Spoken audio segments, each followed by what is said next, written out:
Hello दोस्तों, कैसे हैं। आशा करते हैं कि आप सब ठीक ही होंगे। आज का कहानी है विश्वकर्मा पूजा व्रत कथा। अभी तक जो भी हमारे चैनल को सब्सक्राइब नहीं किए, प्लीज़ वो हमारे चैनल सब्सक्राइब कर लें और वीडियो को लास्ट तक देखें। हिंदू पंचांग के अनुसार विश्वकर्मा पूजा कन्या संक्रांति के दिन मनाई जाती है। विश्वकर्मा पूजा हर साल 17 सितंबर के दिन मनाया जाता है। विश्वकर्मा पूजा का पावन पर्व हर साल उस दिन मनाया जाता है जब सूर्यदेव सिंह राशि से कन्या राशि मकर प्रवेश करते हैं।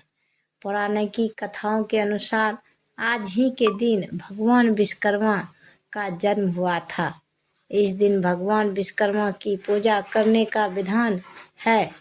उनकी कृपा से बिगड़े काम बन जाते हैं, बिजनेस और रोजगार में सफलता प्राप्त होती है। दुनिया के पहले वास्तुकार एवं इंजीनियर कहे जाने वाले विश्वकर्मा जी ने इस सृष्टि की रचना करने में परम पिता ब्रह्मा जी की सहायता की थी। उन्होंने सबसे पहले इस संसार का मानचित्र तैयार किया था। बिना देरी किए हुए कहानी सुनाते हैं।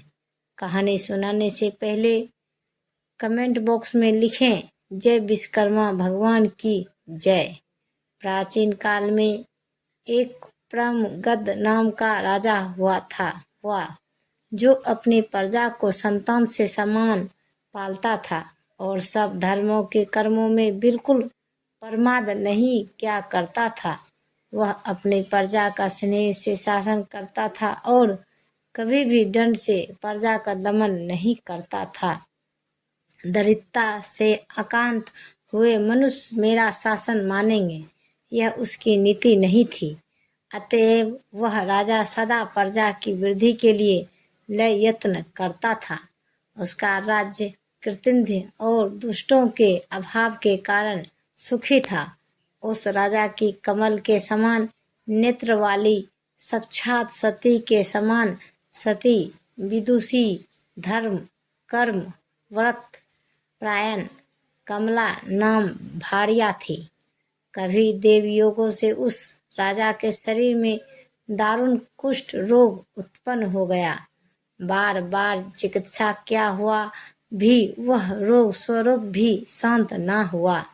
उस रोग की पीड़ा से पीड़ित राजा बड़ा व्याकुल होने लगा।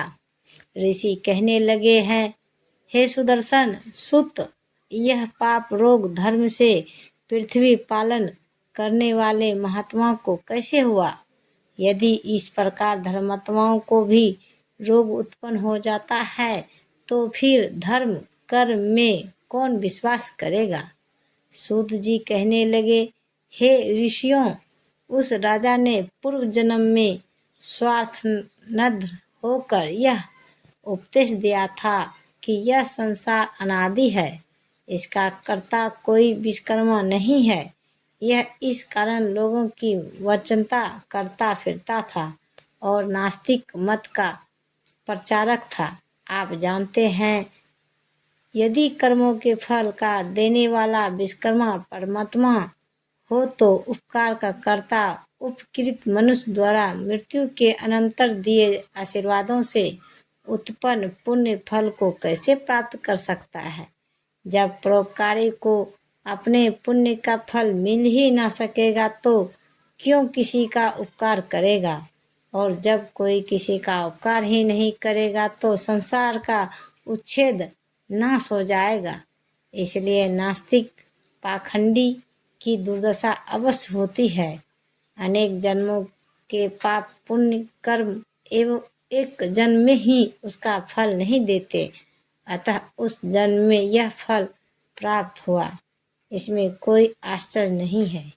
अब मैं तुमसे आगे की कथा कहता हूँ, ध्यान से सुनो। कभी उस राजा को अधिक व्याकुल देखकर उसके दुख से दुखी हुई। पतिव्रता बेचारी रानी बोली, हे राजन, बड़ा तेजस्वी हमारा कुल पुरोहित अचानक अक्षी रोग से व्याप्त हुआ और बिल्कुल अंधा हो गया। उसे उपमन्यु पुरोहित ने अपने अति निद्रा ज्ञान से देखा तो यही प्रतीत हुआ कि उसे अमावस्या को व्रत कर और श्री विश्वकर्मा जी का पूजन करना चाहिए। तब से ही उस पुरोहित ने सब कामों को छोड़कर विधि पूर्वक व्रत किया। व्रत के दिन ब्रह्मचारी रहता है और फलहार या एक बार अन्नाहार करता तथा धर्म चर्चा में लीन रहता था। उस व्रत प्रभाव के कारण पुरोहित को दिव्य दृष्टि प्राप्त हुई और बुढ़ापे में भी उसको देखने की दृष्टि नष्ट नहीं हुई। हे महाराज, मैं दीनता के साथ प्रार्थना करती हूँ कि आप भी दीन पालक श्री विश्वकर्मा जी की शरण में जाइए, जिससे इस दुख से छुटकारा मिले।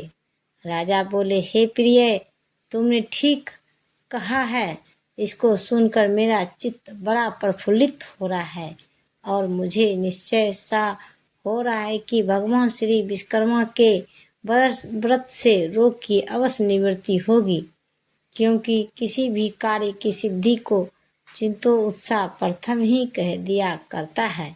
सूत जी कहने लगे कि उस दिन से लेकर वह राजा प्रतिदिन श्री विश्वकर्मा जी का पूजन और वंदन करके भोजन करने लगा।